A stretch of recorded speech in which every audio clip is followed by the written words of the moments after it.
And as illnesses continue to spread, it can be hard to tell the difference between the flu, COVID, and RSV.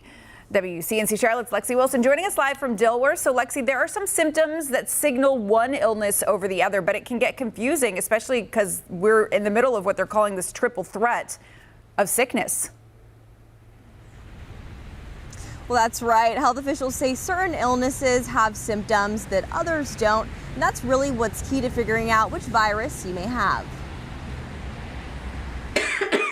The triple-demic of the flu, COVID, and RSV is still spreading. We are continuing to see higher than normal visit volumes and demand across the board. They can have all or some of the same symptoms like a fever, cough, or runny nose. If somebody in your family has a runny nose, congestion, cough, rather than assuming it's allergies, which are very common in this area as well, at this time of year, given what we're seeing in the community, probably better to assume that is the start of something that's infectious. While most doctors will rely on a lab test to tell the difference in the virus, there are subtle differences.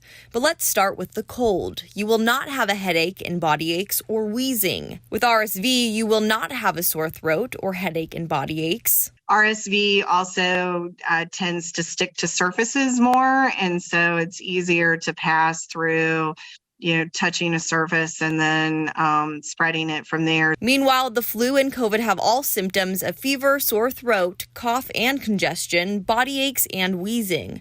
But no matter which virus you are dealing with, you should seek immediate medical care if your child experiences trouble breathing. And health officials say it's important to take precautions like washing your hands, making sure you're up to date in all your vaccines, and you can wear a mask. Reporting live in Dilworth for WCNC Charlotte, I'm Lexi Wilson.